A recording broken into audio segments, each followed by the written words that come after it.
Hello everyone, स्वागत है आप सभी का एग्जाम गुरु यूट्यूब चैनल में।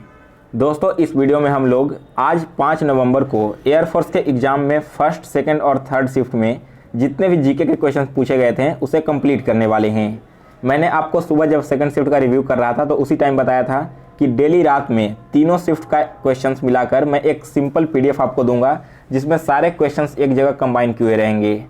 तो आपसे एक छोटी सी रिक्वेस्ट भी है कि आप इस वीडियो को देखने के बाद इसका PDF टेलीग्राम ग्रुप से डाउनलोड करके अपने पास रख लें, ताकि जब नेक्स्ट अटेम्प्ट में आप एयरफोर्स के एग्जाम में बैठने जाओ तो वहां पर आप अगर एक बार क्वेश्चन को देखोगे तो याद आ जाएगा कि किस तरह के क्वेश्चन पिछले साल पूछे गए थे और फिर आप उसी तरह से अपनी तैयारी कर पाओगे। तो इसका PDF आप टेलीग्राम ग्रुप से डाउनलोड कर लेना। टेलीग्राम ग्रुप का लिंक डिस्क्रिप्शन बॉक्स में दिया गया है। तो चलिए दोस्तों, देखते हैं आज कौन कौन से क्वेश्चन पूछे गए थे तीनों शिफ्ट में। तो देखिए, आज का जो पहला क्वेश्चन पूछा गया था कि 2020 में रिपब्लिक डे के दिन चीफ गेस्ट कौन थे। ठीक है, तो वे आए थे जैर बोल्सोनारो। यह क्वेश्चन मैंने ऑलरेडी आपको फर्स्ट शिफ्ट में करा रखा है। सेकंड क्वेश्चन देखो क्या है, वर्ब ऑफ कॉन्फिडेंट। कॉन्फिडेंट का वर्ब बताना है, तो यह होता है दोस्तों कॉन्फिडेंस। ठीक है, देखो जितने भी ऐसे कैंडिडेट्स जिनका एग्जाम कल और परसों के शिफ्ट में है उन सभी को मैं कहना चाहूँगा कि अभी भी टाइम है। आप जितने भी एडजेक्टिव, नाउन, वर्ब और प्लूरल है इन सभी को रात में कंप्लीट कर लो। यहाँ से आपको इंग्लिश में मिनिमम एक क्वेश्चन देखने को मिलेंगे ही, क्योंकि पिछले 6 शिफ्ट में से कोई भी एक ऐसा शिफ्ट नहीं रहा है जिसमें इन टॉपिक से क्वेश्चन नहीं पूछा गया हो। इसके बाद देखो फिर से क्या है, Rani Rampal is related to which game. Rani Rampal वे जुड़ी हुई हैं हॉकी से। ठीक है ना, यहाँ पर ये भी आप देख रहे हो दोस्तों कि इस बार का जो एग्जाम हो रहा है जिसमें हर एक शिफ्ट में एक खिलाड़ी का नाम दिया गया है और आपसे पूछ लिया गया है कि वह खिलाड़ी किस खेल से संबंधित हैं। तो इसे भी अगर आपके पास टाइम है तो आप कंप्लीट कर ले सकते हो, एक क्वेश्चन आपके यहाँ से भी बन जाएंगे। इसके बाद देखो अगला क्वेश्चन, ये भी बिल्कुल रिपीटेड क्वेश्चन है। Full form of BIOS. BIOS का फुल फॉर्म है बेसिक इनपुट आउटपुट सिस्टम। इसके अलावा दोस्तों कोबोल का फुल फॉर्म पूछा जा चुका है, कल पूछा था। नेक्स्ट इसके बाद पूछा गया था DBMS का। आज के फर्स्ट शिफ्ट में फुल फॉर्म आया था DBMS का, और फिर से देखो यह भी किसी शिफ्ट में पूछा गया है बायोस का फुल फॉर्म। तो कंप्यूटर से टर्म से रिलेटेड जितने भी फुल फॉर्म होते हैं आप गूगल कर लो एक बार, और एक बार उसे बस रिवीजन कर लेना। आप ऑप्शन को देकर वहाँ पर करेक्ट आंसर टिक कर दे सकते हो। अगला क्वेश्चन देखो 5वां नंबर है, वर्ल्ड एथलीट चैंपियन वुमेन 2019 वे बनी है दोस्तों हिमा दास। ठीक है ना, यह क्वेश्चन मैंने आपको एयरफोर्स का जो करंट अफेयर्स का ईबुक दिया था उसमें करा रखा है। अगले शिफ्ट वाले कैंडिडेट अगर आप करंट अफेयर्स का ईबुक परचेज करना चाहते हो तो डिस्क्रिप्शन बॉक्स में लिंक दिया गया है, आप वहां से इसे परचेज कर लेना। नेक्स्ट देखिए, सबसे पुरानी पर्वत। क्वेश्चन मैंने आपको कई बार करा चुका है जीके के सीरीज में। सबसे पुराना पर्वत है दोस्तों अरावली। ठीक है, अगला क्वेश्चन है, Lord Buddha died eight. Buddha का मृत्यु कहाँ हुई थी? बुद्ध की मृत्यु यह हुआ था कुशीनगर में। इसके बाद देखो क्या है, the entertainer who perform difficult physical task. ठीक है, यह कुछ वन वर्ड करके आया था इस तरह के क्वेश्चंस। इसके अलावा है अरेंज इन सीक्वेंस। सीक्वेंस में अरेंज करना था ग्रास, ग्रासओफर, फ्रॉग, स्नेक और ईगल को। तो कैसे अरेंज होगा? सबसे पहले क्या आएगा? घास। घास को कौन खाता है? ग्रास को खाएगा ग्रासओपर, ग्रासओपर को खाएगा फ्रॉग, फ्रॉग को खाता है स्नेक और स्नेक को खाएगा ईगल। तो यह एक चेन से रिलेटेड क्वेश्चन था जो कि आपके इन्वायरमेंट एंड इकोलॉजी का रिलेटेड है। नेक्स्ट देखो क्वेश्चन नंबर 10 है, ऑस्ट्रेलियाई ओपन पुरुष एकल खिताब। यह अवार्ड मिला है नोवाक जोकोविच को। यह क्वेश्चन मैंने आपको करंट अफेयर्स का जब सीरीज कंप्लीट करवा रहा था तो उसमें करवाया है। इसके अलावा करंट अफेयर्स की ईबुक में भी दिया गया है। अगला टॉपिक देखो 11 नंबर, थल सेना दिवस। इंडियन आर्मी डे मनाया जाता है दोस्तों 15 जनवरी को। एग्जाम से जस्ट 2 दिन पहले मैंने एक वीडियो अपलोड किया था जिसमें आपको इंडियन एयरफोर्स, आर्मी और नेवी तीनों डे के बारे में बताया था, और आपको यह भी कहा था कि आप इससे जरूर याद करके जाना, क्योंकि पिछले 2 सालों से बिल्कुल सेम क्वेश्चन रिपीट होते आ रहा है। और फिर से आप देख रहे हो कि 2020 में भी सेम क्वेश्चन पूछा गया थल सेना दिवस। तो आगे आने वाले शिफ्ट में बहुत ज़्यादा संभावना है कि एयरफोर्स डे और नेवी डे भी पूछ लिया जाए, तो दोनों आप लोग याद कर लेना। नेक्स्ट क्वेश्चन देखिए, क्वेश्चन है करंट अफेयर्स का, कौन से 2 केंद्र शासित प्रदेशों को एक बनाया जाएगा? बनाया गया है, यहाँ पर होना चाहिए था बनाया जाएगा लिख दिया है। तो जम्मू एंड कश्मीर और लद्दाख, इन दोनों को एक बनाया जाएगा। ठीक है, इन दोनों केंद्र शासित प्रदेश को मिला करके एक नया केंद्र शासित प्रदेश बनाया जाएगा।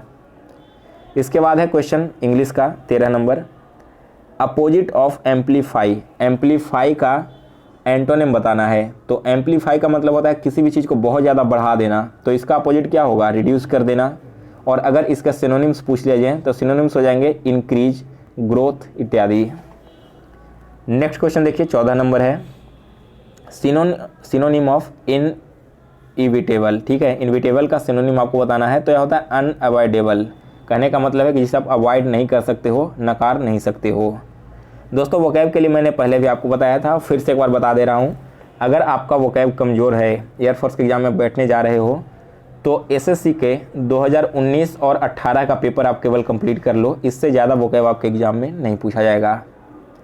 नेक्स्ट क्वेश्चन देखो, करेक्ट स्पेलिंग ऑफ एक्वेटेंस। एक्वेटेंस का करेक्ट स्पेलिंग आपसे पूछा गया था, तो ये सारे वोकैब आपको एसएससी के प्रीवियस ईयर में मिल जाएंगे, या फिर अगर आपके पास नीतू मैम की इंग्लिश की बुक है तो उसमें लास्ट में इडियम्स, फ्रेजेज, वोकैब और करेक्ट स्पेलिंग, इन तीनों टॉपिक्स को बिल्कुल अच्छे से कवर किया गया है।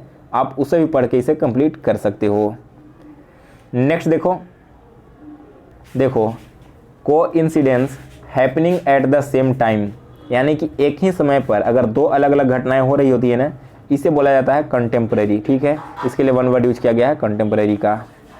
नेक्स्ट है इसके बाद 17th question, adjective of reflection. Reflection का एडजेक्टिव होता है दोस्तों रिफ्लेक्टिव, रिफ्लेक्शन का एडजेक्टिव है रिफ्लेक्टिव। नेक्स्ट है क्वेश्चन नंबर 18, तराइन के युद्ध मोहम्मद गौरी और किसके बीच में हुआ था। तराइन का युद्ध हुआ था दोस्तों मोहम्मद गौरी और पृथ्वीराज चौहान के बीच में। इसके बाद देखो नेक्स्ट क्वेश्चन है 19 नंबर, यह भी डायरेक्ट करंट अफेयर्स के ई बुक से पूछा गया है। लोकसभा और राज्यसभा के अध्यक्षता कौन करते हैं। ठीक है, यह कहा जाता है भारत के संसद के द्वारा। नेक्स्ट है question number 20, chief of defence staff. वर्तमान में सीडीएस कौन है दोस्तों, वे हैं बिपिन रावत। नेक्स्ट इसके बाद अगला क्वेश्चन है 21 नंबर, वर्तमान में इंडिया के फॉरेन मिनिस्टर यानी कि विदेश मंत्री वे हैं सुब्रमण्यम जयशंकर। यहाँ पर आप करंट अफेयर्स के जितने भी क्वेश्चंस देख रहे हो, सारे के सारे क्वेश्चंस मैंने आपको ऑलरेडी वीडियो में भी करा रखा है और ई बुक में भी दे दिया था। तो अगर आपने सारे लेक्चर्स को अच्छे से देखा होगा तो उम्मीद करता हूँ कि एक भी क्वेश्चंस आपसे एग्जाम में नहीं छूटा है। इसके बाद देखो अगला क्वेश्चन है 22 number, currency of Israel. Israel की करेंसी है दोस्तों इजरायली रुपया। नेक्स्ट है question number 23, president of United state of America. USA के प्रेसिडेंट वर्तमान में हैं डोनाल्ड ट्रंप। नेक्स्ट इसके बाद है 24 क्वेश्चन, आर्टिकल 17 किससे रिलेटेड है। आर्टिकल 17 के बारे में मैंने आपको पूरे डिटेल्स में सुबह जब फर्स्ट शिफ्ट का रिव्यू कर रहा था तो बताया था। यह रिलेटेड होता है एबोलिशन ऑफ अनटचेबिलिटी से, यानी कि छुआछूत से। आप किसी से भी घृणा नहीं कर सकते हो उसके धर्म या फिर कास्ट के आधार पर, अदरवाइज आप पर एफआईआर की जा सकती है। इसके बाद देखो अगला क्वेश्चन एक इंडियन हिस्ट्री से आया है, दीन ए इलाही किसके द्वारा फाउंड किया गया था। यह किया गया था दोस्तों अकबर के द्वारा। नेक्स्ट क्वेश्चन देखिए, इंटरनेशनल वुमेन डे, अंतर्राष्ट्रीय महिला दिवस पूछा गया था, कब मनाया जाता है। यह सेलिब्रेट किया जाता है प्रत्येक वर्ष 8 मार्च को। इसके बाद देखो नेक्स्ट है क्वेश्चन नंबर 27 क्वेश्चन आया है दोस्तों, correct spelling of committee. Committee का करेक्ट स्पेलिंग क्या होता है, COMMITTEE। कमेटी का करेक्ट स्पेलिंग कमेटी, यहाँ पर आपको लिखा गया है। इसके बाद देखो अगला क्वेश्चन है एंटोनिम्स ऑफ इनिशिएट। इनिशिएट का अपोजिट वर्ड आपको बताना है। तो इनिशिएट का मतलब क्या होता है, प्रारंभ करना या फिर शुरू करना किसी काम को। तो देखो यहाँ पर ये जो कंप्लीट और फिनिश है, इनिशिएट का मतलब शुरू करना और कंप्लीट का मतलब खत्म कर देना या फिर समाप्त कर देना। और अगर इसका सिनोनिम्स पूछ लिए जाएं तो आप बोल सकते हो स्टार्ट। नेक्स्ट क्वेश्चन है question number 29, idioms of in two hands, यानी कि दोनों हाथ में होना का मतलब क्या है, unable to take decision. Sorry, यहाँ पर इसका आंसर गलत लिखा गया है। इन टू हैंड्स का मतलब होता है दोस्तों आपकी ज़रूरत से ज़्यादा, अगर आपके पास कुछ चीज़ें हैं अगर वो ज़रूरत से ज़्यादा है तो क्या कहेंगे, इन टू हैंड्स। नेक्स्ट है question 30, adverb of adverse. Adverse का एडवर्ब होता है एडवर्सली। और 31 क्वेश्चन है सिनोनिम्स ऑफ ग्रम्पी। ग्रम्पी का सिनोनिम है दोस्तों ग्राउची। सो गाइज अभी तक मुझे टोटल 31 क्वेश्चंस मिले थे जो कि मैंने इस वीडियो में कंप्लीट करवा दिया है। और ये क्वेश्चंस फर्स्ट, सेकंड और थर्ड तीनों शिफ्ट के मिलाकर करवाए गए हैं। इसके अलावा दोस्तों कल जैसे ही सारे एग्जाम्स कंप्लीट होंगे तो उसका भी रिव्यू मैं आपको कर दूंगा। इसके लिए आप इस चैनल को सब्सक्राइब कर बेल नोटिफिकेशन को ऑन किए हुए रहें, और अगर आपको यह वीडियो पसंद आई हो तो इसे लाइक और शेयर करें। साथ ही साथ दोस्तों अगर आपने अभी तक हमें इंस्टाग्राम पर फॉलो नहीं किया है तो मेरा इंस्टा आईडी स्क्रीन पर दिख रहा है, इस आईडी से आप हमें फॉलो भी कर सकते हैं।